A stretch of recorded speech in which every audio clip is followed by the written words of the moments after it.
Hello, science students. I'm going to briefly explain to you guys how to do the element station activity in case you need a little leg up or a little bit of help with this assignment while you're trying to tackle it on your own. Please keep in mind, I'm holding you responsible for every column up to electrons. If you don't fill in the observations, that's okay for me. Hopefully you already have some in there from class.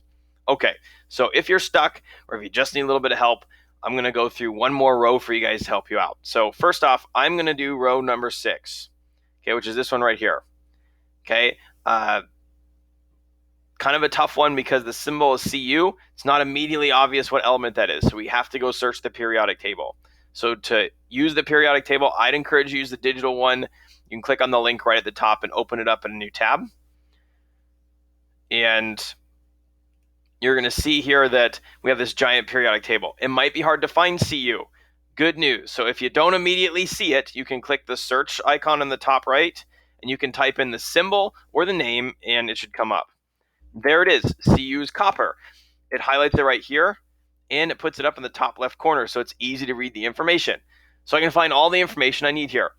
Copper is number 29, and its atomic mass is 63.546. Let's tackle these one at a time. So first off, it's copper. So I can go back and type in the name copper. I'm good there. The next thing I need is the mass number. If I go back, the atomic mass is 63.546. The mass number is that number rounded to the nearest whole number. If it's a 0.5, I'm going to round up. So the mass number for copper is going to be 64. So I can go back to my table and type in 64. The protons, I got to go back to the table again.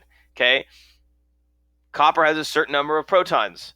It's equal to the atomic number. In this case, the atomic number is always the one at the top, but in this case, it's 29. So I know that I have 29 protons. Okay. Neutrons is a little bit trickier. Neutrons is going to make up for all the remaining mass besides the protons in the mass number. The mass number is all the stuff in the nucleus added up. It's all the protons and neutrons. So I need to do 64 minus 29. 64 minus 29 is going to be 35. So you can always double check your answer by adding the protons and neutrons together. And if you don't get the mass number, then you know you've got to go back and try again. So 29 plus 35, 20 plus 35 is 55. 9 plus 55 gives me 64. Looks like I'm good. The next thing is the electrons. Right now, we're only working with neutral atoms. Protons are positive, electrons are negative. We need them to cancel out, so the electrons are going to be the same as the protons, in this case 29. And then you can put whatever observations you want over here on the right side. You don't have to complete this column if you didn't get to see it in class. But for copper, you could put it's metallic because it's a metal. You could put shiny. You could put a fancy word. So it's bendable. It can really bend back and forth without breaking. The fancy science word for that is malleable.